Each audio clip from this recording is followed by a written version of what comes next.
미가서 4장 1절에서 5절.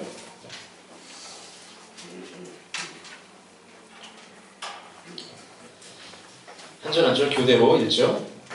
끝날에 이르러는 여호와의 전에 산이 산들의 꼭대기에 굳게 서며 작은 산들 위에 뛰어나고 민족들이 그리로 몰려갈 것이라.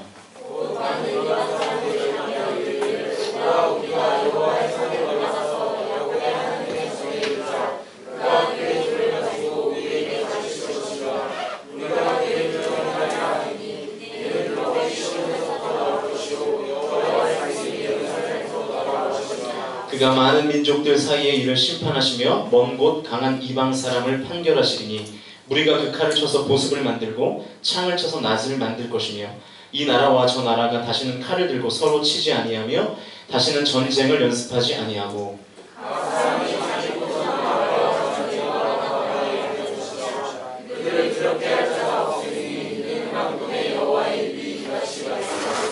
다같이 만민이 각각 자기의 신의 이름을 의지하여 행하되 오직 우리는 우리 하나님 여호와의 이름을 의지하여 영원히 행하리로다. 아멘.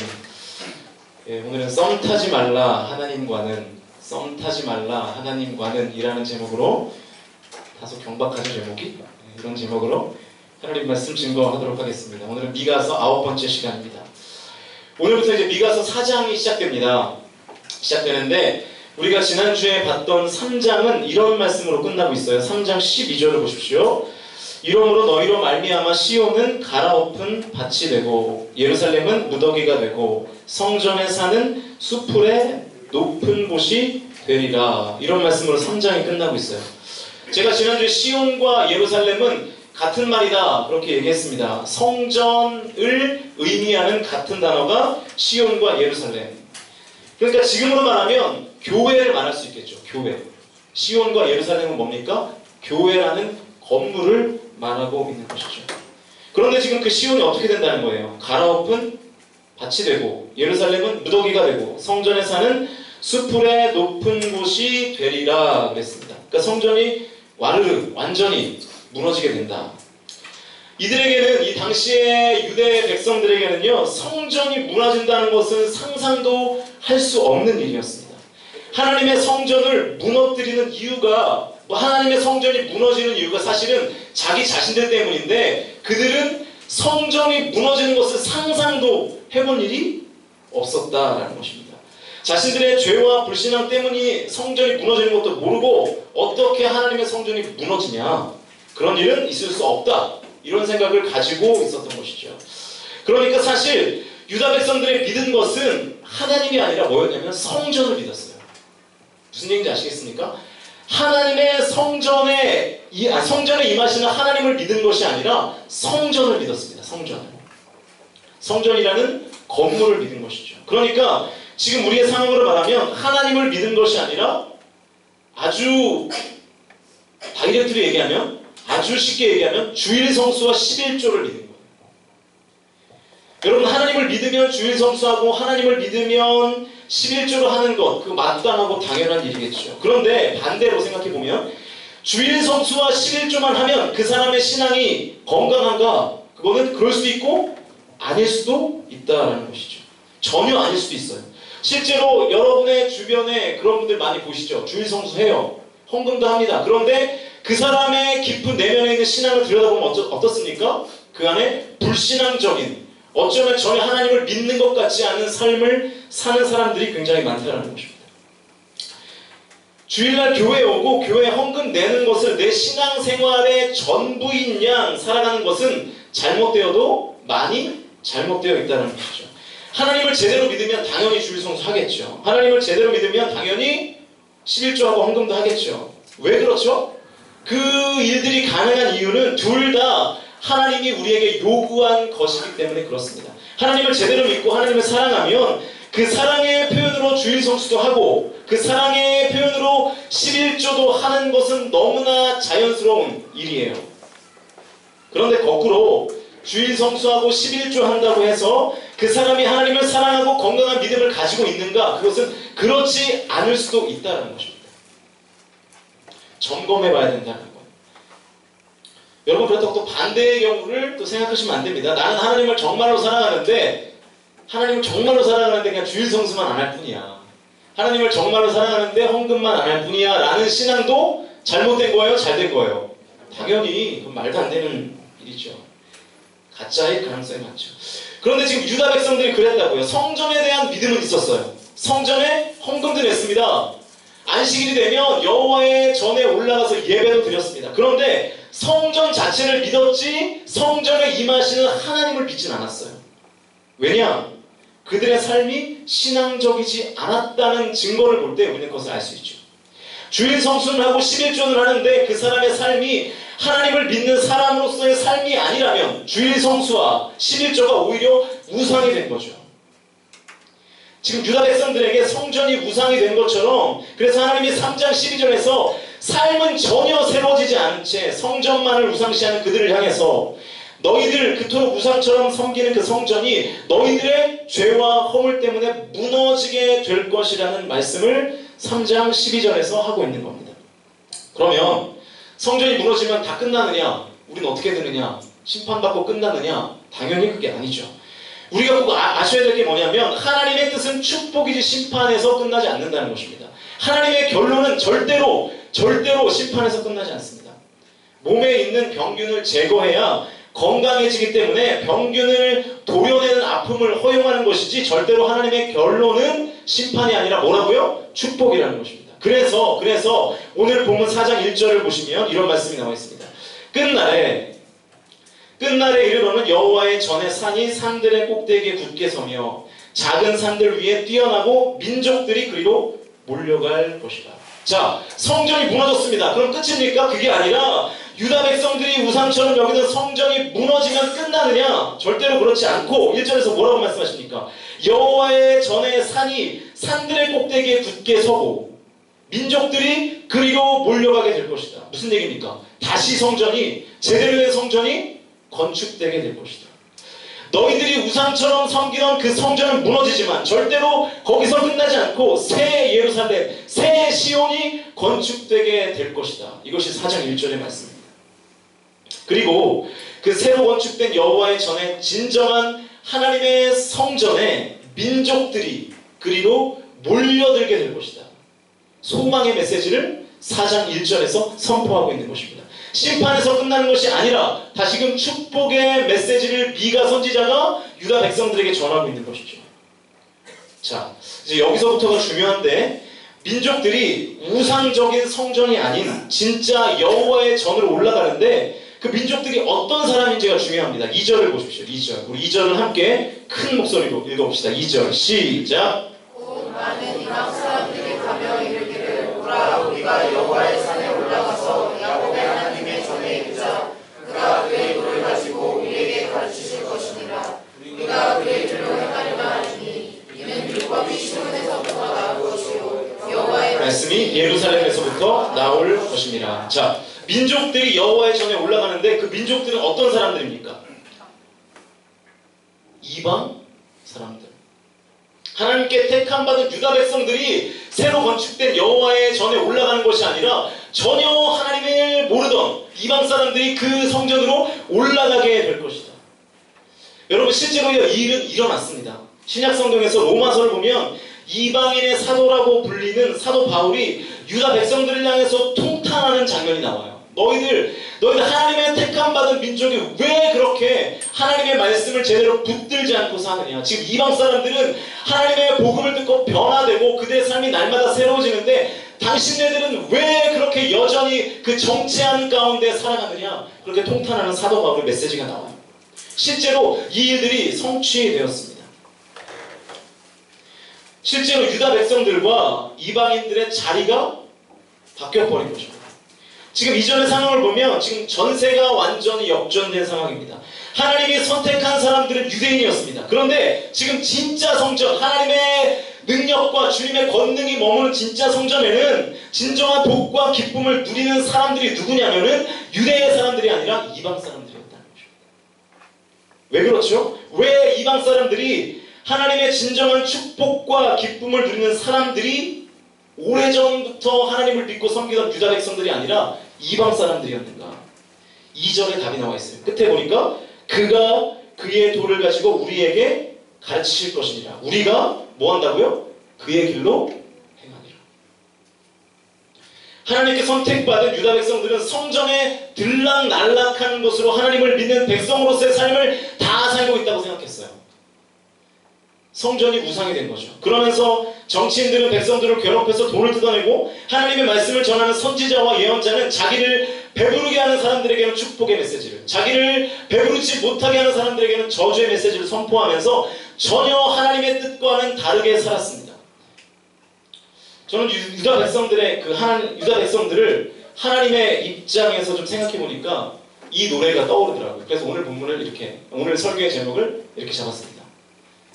어떤 노래일까요? 그렇죠. 네. 소유와 정기구의 썸이라는 그런 노래 안 들으시죠? 여러분들? 죄송합니다. 저만 들어가지고. 네. 거기 보면 가사가 이런 게 있더라고요. 요즘 따라 내 거인 듯 내 거 아닌 내 거 같은 너, 네 거인 듯 네 거 아닌 네 거 같은 나. 불러드리고 싶은데 좀 어렵더라고요. 그래서 자, 하나님이 유다 백성들에게 이런 감정을 느끼고 계실 것 같아요. 성전에 오면, 그죠? 성전에 오면 열심히 예배해요. 내 백성 같은 거예요. 그런데 삶으로 나아가면 어떻습니까? 전혀 내 백성 같지가 않은 거예요. 내 거인 듯한데 나가보면 내 것이 아닌 것 같은 거예요. 하나님이 아마 유다 백성들에게 이러한 감정들을 느끼고 계시지 않을까, 그런 생각을 해봤습니다. 그런데 이전에 나타난 이방 사람들은 뭐라고 말합니까? 하나님이 우리에게 도를 가르치실 때에 우리가 그의 길로 행하겠다. 삶 속에서는 하나님의 도와 말씀과 전혀 다른 방향으로 살아가다가 성전에 모이는 날만 거룩한 척 예배하는 유대의 백성들과는 전혀 다른 결단이죠. 이방 사람들은 하나님이 우리에게 나아갈 바를 가르쳐 주실 때에 그 길로 행하겠다고 말하고 있습니다. 그리고 그들이 실제로 하나님이 주시는 진정한 복과 은혜를 누릴 자격이 있는 그런 사람들이었습니다. 결국 하나님은 하나님의 도를 가르치실 때 그 길로 행하는 사람들을 초청하시고 진정한 여호와의 전에 올라 하나님의 축복과 기쁨을 누리게 될 것이다. 이것이 본문 1절과 2절의 내용입니다. 우리가 이 1절과 2절 내용을 통해서 알아야 될 것이 한 가지가 있습니다. 유대인과 이방인의 위치가 이렇게 뒤바뀌는 이 말씀 속에서 우리가 뼛속 깊이 새겨야 될 메시지가 한 가지 있어요. 그게 뭐냐면 하나님의 시간은 언제나 지금이라는 것입니다. 지금. 하나님의 시간은 언제나 지금입니다. 지금. 과거가 아니고요. 미래도 아닙니다. 하나님의 시간은 언제나 지금입니다. 과거에 내가 하나님 앞에 제대로 살았던 것, 물론 좋은 일이죠. 중요한 일이죠. 그러나 그것보다 훨씬 더 중요하고 가치 있는 일은 뭡니까? 지금 내가 하나님 앞에 제대로 서 있는가? 그런데 우리는 잠깐만 이상한 미신에 빠져 있어요. 나 예전에 기도 좀 했어. 나 예전에 하나님 되게 잘 믿었어. 예전에 난 이렇지 않았어. 라는 것들을 가지고 그 과거의 경험이 우리의 우상화돼 버렸습니다. 내가 왕년에 신앙생활을 어떻게 했는지에 대한 환상을 가지고 지금도 그때의 그 기억들을 떠올리면서 신앙생활을 해요. 그러면서 현재의 나의 삶과 현재의 나의 신앙은 다 죽이고 있는 것입니다. 과거의 영광에 사로잡혀서 현재를 부정해버리고 현재를 하찮은 것으로 여기는 인생만큼 불쌍한 인생이 어떻겠습니까? 그것도 아니면 미래로 미뤄버려요. 나중에, 그죠? 나중에 내가 주님 앞에 더욱더 멋지게 살겠습니다. 지금은 아니고 나중에 멋지게 살겠습니다. 그런데 여러분, 우리가 알아야 할 것은 뭐냐면 우리는 항상 현재를 살잖아요. 현재. 그리고 미래는요, 우리에게는 없는 거예요. 그냥 어떤 시제로서, 시점으로서 미래가 있는 것이지 우리는 언제나 현재를 살고 있습니다. 그런데 현재를 무시하고 과거만 중시하고 현재를 무시하고 미래만 꿈꾼다 그러면 그 사람의 인생은 절대로 하나님 앞에 순종할 시간이 없게 되는 것입니다. 스펜서 존스의 책 가운데 어떤 책이죠? 스펜서 존스의 책 가운데 그렇죠. 선물이라는 책이 있습니다. 선물. 베스트셀러였는데 보셨겠죠? 네. 그 책의 메시지가 뭡니까? 아주 한마디로 요약하면 현재가 선물이라는 거죠. 현재가 선물이다. 선물이 영어로 뭐죠? present. 네. 현재는 영어로 뭘까요? 네, 똑같은 단어입니다. present. 현재가 선물이다. 우리에게 이 메시지가 우리에게도 적용돼야 된다고 생각합니다. 현재, 하나님 앞에서 언제나 현재를 살아가는 모습이 필요하다는 것입니다. 여러분, 과거에 신화와 같은 나의 신앙생활에 갇혀서 현재를 썩히지 마십시오. 하나님의 시간은 언제나 지금입니다. 지금 더 열정적으로 예배하셔야 되고요. 하나님께 쓰임받기 위해서 지금 결단하셔야 되고, 그 결단한 것을 지금 실행하고 행동하는 것이 우리가 뉴잉 할 수 있는, 우리가 새로워질 수 있는 방법이라는 것입니다. 그리고 그것이 우리의 신앙을 언제나 새롭게 할 수 있는, 싱싱하게 유지할 수 있는 비결입니다. 방법이기도 하고요. 그러면 우리에게 한 가지 질문이 생길 수 있다고 생각합니다. 대체 하나님 뜻이 뭡니까? 내가 하나님 말씀 앞에 순종하기를 원하는데 하나님의 뜻을 알아야 지금 당장 내가 순종할 것 아닙니까? 그런데 여러분, 우리가 좀 아셔야 될 것이 뭐냐면, 그리고 정말 조심스럽게 생각해야 될 것이 뭐냐면, 하나님은요, 우리를 기계처럼 다루지 않으십니다. 그렇기 때문에 서울대학을 가는 것이 하나님의 뜻인지, 연세대학을 가는 것이 하나님의 뜻인지 우리에게 좀처럼 알려주시지 않아요. 물론 우리는 성적이 안 되기 때문에 그걸 가지고 기대해 본 적은 없지만, 그죠? 좀처럼 하나님이 너는 서울대 가, 너는 연세대 가, 이렇게 말씀해 주지 않는다는 것입니다. 지금 우리 청년부에 20살부터 해가지고 뭐 대학생들, 학교는 나이지만 앞으로 난 뭘 해야 될까 고민이 많으실 겁니다. 과연 난 어떠한 진로를 선택하는 것이 하나님의 뜻일까? 네. 기도하죠. 기도해야 돼요. 근데 기도한다고 어느 날 하나님이 산신령처럼 벙 하고 나타나가지고 너는 가수가 돼야 돼, 너는 요리사가 돼야 돼, 그죠? 너는 선생님이 돼야 돼, 이렇게 얘기를 잘 해주시지 않는다는 거예요. 그러면 우리가 나의 진로를 탐색할 때, 진로 가운데 임하신 하나님을 우리가 어떻게 만나고 경험할 수 있을까? 어떻게 우리가 하나님의 뜻을 분별해서 진로를 결정할까? 여기 설교의 포인트는 아닌데 간단하게 하고 넘어가겠습니다. 우리가 보통 이 선천적인 재능이라고 말하는 것들이 있죠. 성경에서 이것은 은사라고 얘기하는데요. 그러니까 학습에 의해서 그러니까 학습된 재능이 아니라 그냥 원래부터 우리가 태어날 때부터 가지고 있었던 재능. 성경에서는 그것을 은사라고 부르는데, 그러니까 은사가 하나님의 뜻이라고 보면 거의 맞습니다. 그럼 그 재능을 어떻게 파악할까가 이제 문제인데요. 4가지의 기준이 있어요. 4가지의 기준. 잘 들어보십시오. 4가지의 기준 이런 거예요. 첫 번째, 잘하고, 두 번째는 좋아하고, 세 번째는 주변 사람들의 반응이 좋고, 네 번째는 도덕적이고. 이 4가지의 기준에 맞춰서 이 4가지의 기준에 맞춰서 나의 은사를 테스트해보면, 아, 이 길을 가는 것이 나를 향한 주님의 뜻이구나 라고 생각하셔도 틀리지 않는다는 것입니다. 하나님이 여러분 모두에게 재능을 다 주셨어요. 은사를 다 주셨습니다. 근데 재능이 없다고 생각하는 분들이 계시죠? 없는 게 아니라 뭐 한 거죠?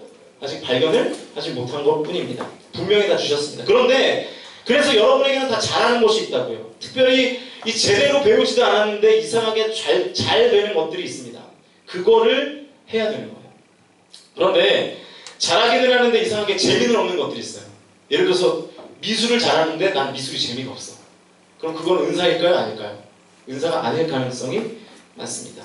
반대의 경우도 있죠. 내가 정말 좋아하는 일인데 그 일을 잘하지는 못한다. 그럼 역시 은사가 아닙니다. 제가 지지난주에 그 이사람 얘기해줬죠? 네. 프리마돈나를 너무 사랑하는데 잘하지는 못해. 그 은사 아니에요. 네. 큰일 나요. 그런 거 하면. 나는 잘한다고 생각하고 있고 그 일을 정말 사랑하는데 주변 사람들의 반응이 좋지 않을 때도 있어요. 내가 요리를 정말 잘한다고 생각해서 요리를 너무나 사랑해가지고 이제 세런들을 초청해서 요리를 대접했는데, 그죠? 갑자기 마라나타 주 예수 오시옵소서 막 그런 얘기가 나오면은 그거 하면 안 되죠. 네. 문제가 되는 거죠. 그리고 마지막으로는 뭐냐면 도덕적으로 문제가 없어야 돼요. 뭐 아주 딱 우리 예가 있네요. 우리 김꽃을 예를 들어보면, 그죠? 우리 가수 김꽃을 예를 들어보면 분명히 본인이 노래 잘한다는 것을 알고 있을까요? 모를까요? 예, 물론 말로는 이제 겸손하게 아직 부족합니다 이렇게 얘기하지만 속으로는 그래 내가 좀 클래스가 다르긴 하지 않아 이런 생각을 아마 하고 있을 거예요. 일반인들에 비해서. 그죠? 하나님이 은사를 주셨으니까. 그리고 노래하는 일 당연히 어떻게 할까요? 좋아하겠죠. 사랑하겠죠. 주위의 반응은 폭발적이죠. 도덕적으로 문제가 없죠. 당첨된 겁니다. 그죠? 하나님이 당신을 가수로 만드신 거죠. 그런데 어떤 사람이 도박을 참 잘해요. 막 도박을 할 때마다 막 가슴속에 뜨거운 불이 올라오고, 네. 그리고 주변에서 반응도 좋아요. 넌 타짜인가 봐. 그런데 한 가지가 걸리죠. 뭐가 걸립니까? 도덕적으로 문제가 있다. 안 된다는 것입니다. 도둑질을 너무 잘해요. 막 새콤을 다 피할 정도로 도둑질을 잘하고, 그죠? 비싼 것을 잘 훔쳐오고, 주변에서 반응도 좋아요. 하지만 도덕적으로 문제가 있기 때문에 그런 것들을 분별해서 여러분의 진로를 결정하면, 특별히 우리 젊은 청년들은 그렇게 결정하면 큰 무리 없이 하나님의 뜻을 분별할 수 있게 된다는 것입니다. 그런데 지금부터가 이제 본론입니다. 문제가 뭐냐면 이런 진로의 문제 말고 나의 삶에 펼쳐지는 다양한 상황 속에서 과연 무엇이 하나님의 뜻인가를 어떻게 분별할 것인가, 어떻게 할 수 있을까요? 이 부분도 하나님이 하나하나 다 참견하시면서 이것은 뜻이고 이것은 뜻이 아니고 이렇게 말씀해 주지는 않으십니다. 그런데 분별할 수 있는 기준은 분명히 있어요. 저는 그것이 오늘 본문의 3절이라고 생각합니다. 3절. 그래서 3절을 함께 읽겠습니다. 시작.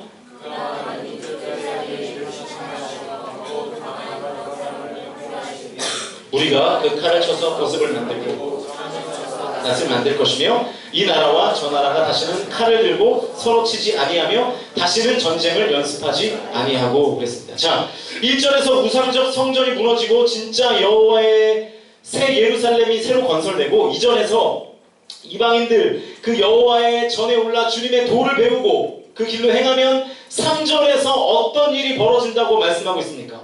이 미가서 4장 3절은 굉장히 유명한 말씀이에요. 여러분들에게도 유명한지 잘 모르겠지만 아무튼 되게 유명한 말씀이거든요.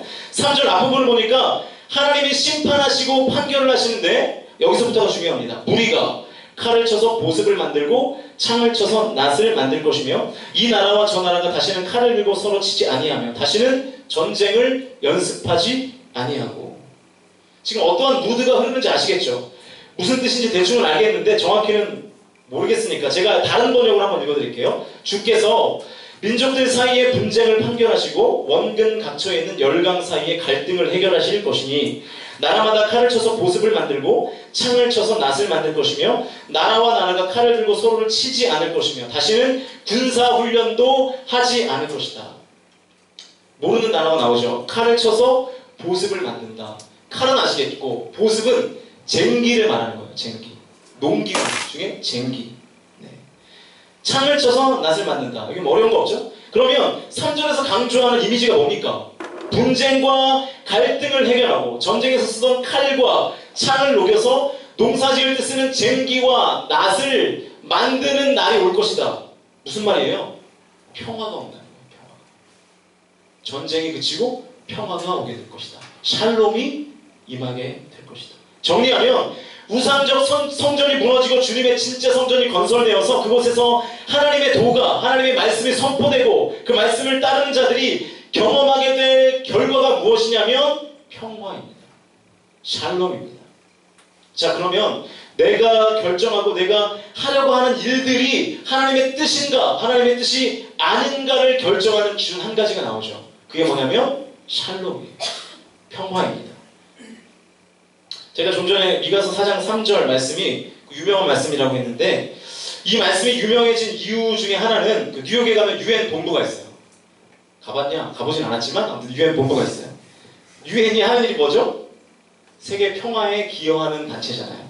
그래서 UN 본부의 그 벽면에 보면 이 미가서 4장 3절이 새겨져 있대요. 본 적은 없지만 새겨져 있답니다. 자, 이 4절에도 이 평화의 메시지를 계속해서 덧붙입니다. 4절을 같이 봅시다. 4절 제가 읽습니다. 각 사람이 자기 포도나무 아래와 자기 무화과 나무 아래에 앉을 것이라. 그들을 두렵게 할 자가 없으리니 이는 만군의 여호와의 입이 이같이 말씀하셨습니다. 이 말씀을 제가 다시 쉬운 번역으로 읽어드리면 사람마다 자기 포도나무와 무화과 나무 아래 앉아서 평화롭게 살 것이다. 사람마다 아무런 위협을 받지 않으면서 살 것이다. 이것이 만군의 주께서 약속하신 것이다. 자, 하나님의 뜻대로 살면 평화가 온다는 거예요. 단순하게 정리하면 그런 겁니다. 하나님의 뜻대로 살면 샬롬이 온다는 것입니다. 그러니까 하나님의 뜻인지 아닌지를 보려면 뭐가 있는지 없는지를 보면 되죠. 평화가 있는가 없는가, 샬롬이 있는가 없는가를 보면 그것이 하나님의 뜻인가 아닌가를 우리가 파악할 수 있죠. 여러분이 어떤 일을 결정하고 실행할 때 그 일 때문에 하나님과의 평화가 깨진다면 절대로 그것은 주님의 뜻이 아닙니다. 그 일을 할 때 하나님 앞에 위축되고 송구한 마음이 들고 그 일을 생각할 때마다 하나님께로부터 멀어지게 되고 예배에 대한 열정도 식고 기도도 잘 되지 않고 그런 상태라면 지금 하나님과 샬롬의 상태가 아니잖아요. 하나님과의 관계가 평화롭지 못하잖아요. 그거 하나님의 뜻 아니라고요. 여러분의 어떤 선택과 결정이 하나님과의 샬롬을 깨고 그리고 여러분의 주변 사람들과의 샬롬을 깬다면 그것은 결코 하나님의 뜻이 아니라는 것입니다. 하나님이 일일이 이것이 뜻이고 저것은 뜻이 아니라고 알려주시지는 않지만 이 기준을 가지고 판단하면 하나님의 뜻인가 아닌가를 우리가 거의 분별할 수 있다고 생각합니다. 이게 하나님의 뜻인지 아닌지 계속 가야 되는 건지 아니면 멈춰서야 되는 건지 하나님의 축복을 받을 만한 일인지 아닌가, 그렇지 않은가를 우리가 판단할 수 있게 되는 거죠. 정리하면 여러분 기왕 신앙생활 하시는 거 우리가 기왕 하나님 믿는 거 저와 여러분이 제대로 믿으시는 신앙생활 하시면 좋겠어요. 대충 믿지 말고 신앙생활도 대충 하지 말고요. 마치 하나님과 썸 타는 것처럼 정말 하나님이 제가 내 거인지 아닌지 잘 모르겠다 이런 생각을 갖도록 신앙생활을 하는 것이 아니라 확실히 믿고 주님 앞에 확실히 주님의 것으로 살아가는 모습이 되는 것 그것이 우리가 새로워지는 길이고 우리 뉴 공동체가 새로워지는 길이라는 것입니다. 저와 여러분이 신앙생활할 때 하나님의 것이 온전히 되는 믿음을 갖는 것이 너무나 중요하다라는 것이죠. 오늘 본문에서 강조하고 있는 것이 그겁니다. 여호와의 전에 올라가서 하나님의 말씀을 듣고 그 뜻대로 살면 너희 삶 가운데 뭐가 임한다고요? 샬롬이 임하게 될 것이다. 샬롬이 임하게 될 것이다. 그러므로 나의 것으로 살아가는 믿음을 너희들이 가져야 한다. 이것이 오늘 메시지의 핵심이라는 것입니다. 이제 찬양하시면서 좀 함께 기도하기를 원하는데요. 제가 우리말을 분석해놓은 어떤 책을 보니까 이 사람이라는 말에서 삶이라는 단어가 나옵니다. 사람이라는 말이 합쳐져서 삶이라는 단어가 되었다. 이런 어떤 언어학적 분석을 본 적이 있습니다. 그러므로 우리가 하나님의 사람이라는 것은 하나님의 사람다운 삶을 살아내야 하는 것입니다. 어떻게 살아야 될까요? 과거의 영광에 사로잡혀 있지 말고 지금입니다. 지금 하나님을 그 무엇보다 사랑하시고 지금 하나님 앞에 엎드려 순종하시고 지금 나를 주님께 드려야 합니다. 하나님 지금은 말고요. 나중에 이게 좀 해결되면 순종할게요. 이게 좀 해결되면 헌신할게요. 그게 아니라 지금 나의 상황과 나의 환경과 그런 것들 처지와 상관없이 지금 하나님 앞에 내가 할 수 있는 최고의 것들을 드리고 지금 하나님 앞에 내가 나의 사랑을 고백할 수 있는 모든 단어를 사용해서 주님 앞에 고백하고 영과 진리로 지금 주님 앞에 예배하는 모습이 우리에게 필요하다는 것입니다. 무언가가 해결되면 주님 앞에 나아가는 것이 아니라 지금입니다. 유대인과 이방인이 역전된 이유가 무엇입니까? 형식적인 우상적 종교 행위가 아닌 여호와의 전으로 올라가 주님의 도와 하나님의 말씀을 배우고 그 길로 행하는 액션이 있었기 때문에 그렇습니다. 여러분 하나님의 뜻이 뭔가요? 하나님의 뜻은 샬롬입니다. 하나님과의 평화입니다. 주님 안에서의 평안입니다. 그러므로 하나님과의 샬롬을 깨고 주변의 동역자들과의 샬롬을 깨는 그 어떤 것은 다 하나님의 뜻이 아니에요. 그것을 버리고 하나님과의 샬롬을 추구하며 사는 것이 하나님의 뜻이라는 것입니다. 오직 하나님과의 평화를 이룰 수 있는 것들을 저와 여러분이 추구하실 수 있어야 합니다. 때로는 그래서 공동체의 평화를 위해서 저와 여러분이 희생해야 되는 그런 때도 있습니다. 때로는 나의 감정을 절제해야 하는 때도 있어요. 우리 공동체의 평화를 위해서 말이죠. 심지어 나의 재능까지도 약간 수그릴 필요가 있습니다. 왜요? 공동체 전체가 하나 되기 위해서. 그래서 오늘 본문 마지막 절의 이 고백이 저와 여러분 그리고 우리들 공동체의 고백이 되기를 소망합니다. 4장 5절 보니까 만민이 각각 자기의 신의 이름을 의지하여 행하되 오직 우리는 우리 하나님이 여호와의 이름을 의지하여 영원히 행하리로다. 이것이 우리도 공동체가 꼭 붙들며 살아가는 메시지가 되었으면 좋겠습니다. 오직 우리는 우리 하나님 여호와의 이름을 의지하여 영원히 행하리로다. 지금 여러분이 의지하고 있는 것이 무엇입니까?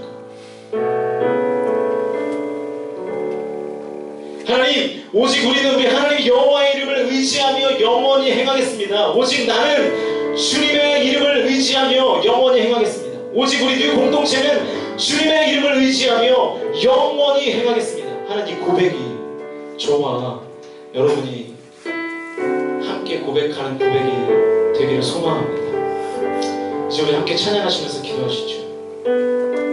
오늘 이 말씀 중에 한 구절을 가사로 만든 그런 찬양이 있습니다. 오라 우리가 라는 찬양, 아마 잘 아실 거예요. 우리 찬양을 뭐 빠른 찬양이지만 가사를 묵상하시면서 또 결단하시면서 함께 찬양하면 좋겠습니다. 오라 우리가 함께 찬양합시다. 조금만 빠르게 할까요? 오라 우리가 여호와의 산에 올라 하나님의 전에 이르자. 오라 우리가 여호와의 산에 올라 하나님의 전에 다시 한번 찬양합시다. 오라 우리가 여호와의 산에 올라. 오라 우리가 여호와의 산에 올라 하나님의 전에 이르자.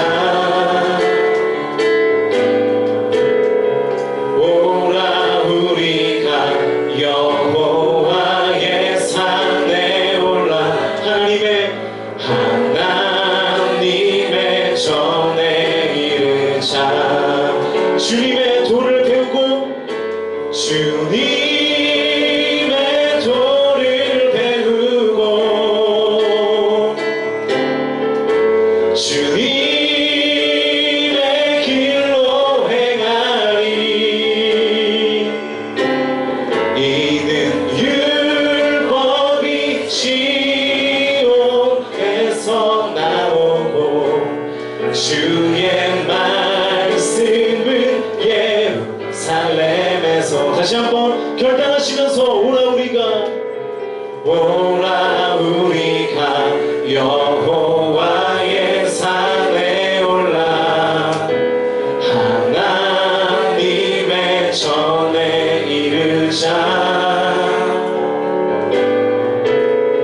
오라 우리가 여호와의 산에 올라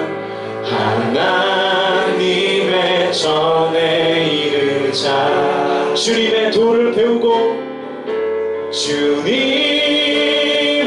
도를 배우고 주님의 길로 행하리. 주님의 길로 행하리. 이는 율법이 시온에서 나오고 주의 말씀은 예루살렘에서. 다시 한번 주님의 도를 배우고 주님의 도를 배우고 주님의 길로 행하리. 이는 율법이 시온에서 나오고 주의 말씀은 예루살렘에서. 우리 찬양의 말씀이 가사를 붙들고 함께 좀 같이 기도했으면 좋겠습니다. 하나님, 우리가 하나님의 말씀을 붙들고 그의 길로 행하기를 결단하는 우리 교회 공동체 되기를 소원합니다. 하나님, 우리가 우상처럼 섬기던 것들을 다 주님 앞에 내려놓고 오직 하나님의 말씀을 내가 그 말씀 가운데 그 길로 행하겠다고 결단하는 하나님, 우리의 삶이 되도록 주님 인도해달라고. 하나님, 우리가 그렇게 결단하는 믿음을 갖게 해달라고. 우리의 모든 우상들을 주님 앞에 내려놓고 오직 하나님의 말씀을 붙들고 진실한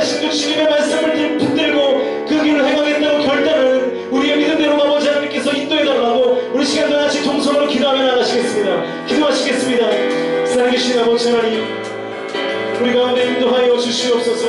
하나님께서 역사하셔서 하나님의 은혜 가운데 거하는 믿음 되도록 주님 인도하여 주시옵소서. 하나님 인도하시고 주님 우리 가운데 아버지 하나님의 길로 행할 능력과 아버지 하나님의 길로 행할 용기와 아버지 하나님의 길로 행할 권세를 허락하여 주시옵소서.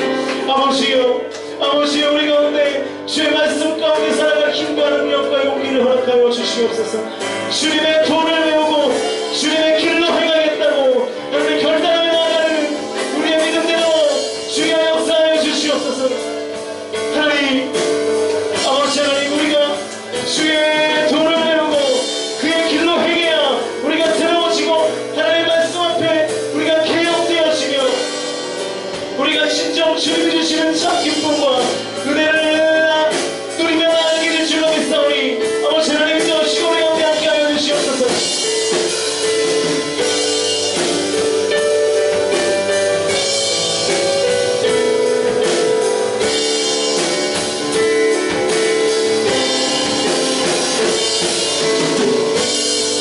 주여 우리 가운데 함께하여 주셔서 하나님의 성령의 능력을 힘있게 도와주옵소서.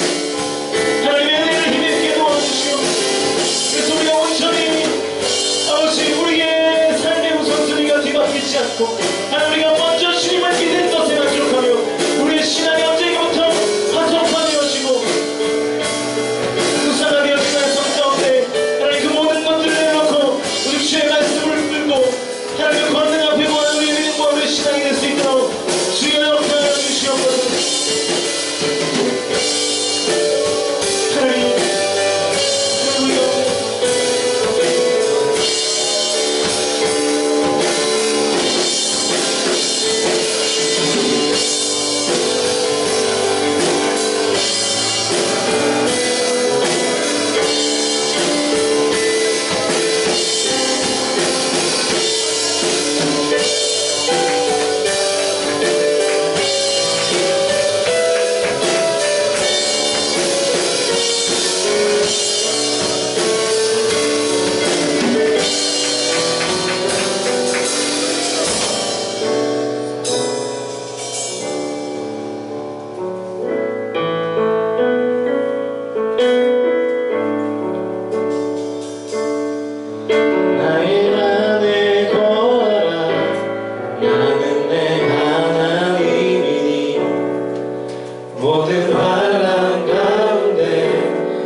내가 널 도와주리니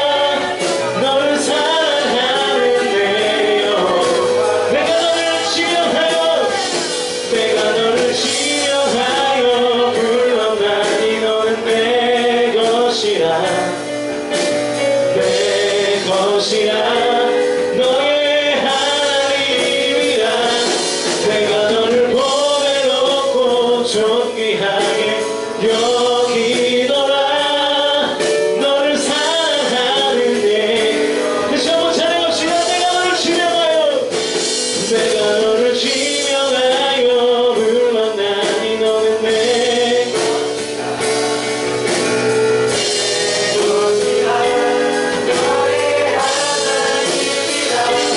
내가 너를 보배롭고 존귀하게 여기노라 너를 사랑하는데요. 여러분 이 찬양의 가사 여러분과 주님의 관계가 이 찬양의 고백의 관계가 됐으면 좋겠습니다. 나의 안에 거하라고 내가 너를 도와주겠다고 하나님과 이렇게 샬롬이 임하는 관계가 되도록 우리 시간 다같이 주님을 언덕 물고 동성으로 기도합시다. 주여 하나님 우리가 주님과의 관계가 아버지 우리가 우리 입술을 열어 고백했던 이 찬양의 가사처럼 하나님 샬롬의 관계가 될 수 있도록 인도하여 주시옵소서. 하나님 아버지 하나님 말씀 가운데 살고 주님의 언어가심 가운데 구별을 드리게 살며 하나님께서 우리에게 평화를 주시고 아버지 하나님의 삶 가운데 신정한 복과 기쁨과 은혜를 누리게 하시며 아버지가 믿고 아버지 이 시간 주님과의 샬롬의 관계를 주시기 원하는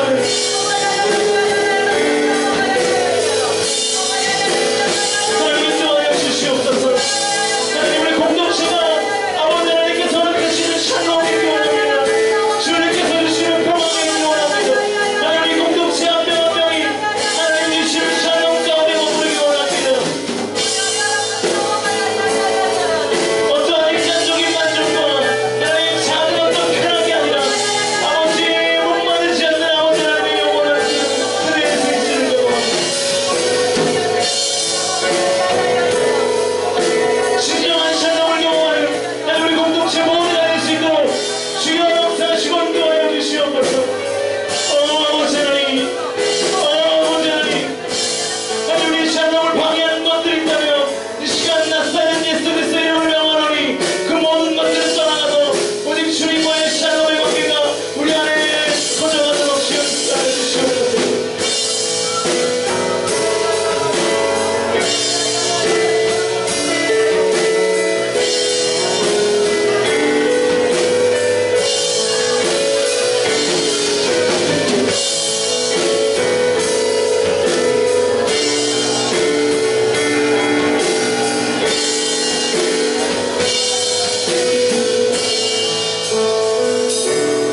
내가 너를 지명하여 불렀나니 너는 내 것이라 내 것이라 너의 하나님이라 내가 너를 보배롭고 존귀하게 여기노라 너를 사랑하는데요.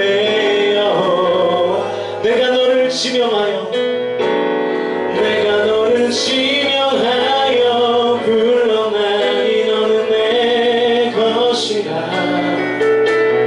내 것이라 너의 하나님이라 내가 너를 보배롭고 존귀하게 여기노라 너를 사랑하는 내 여호와라.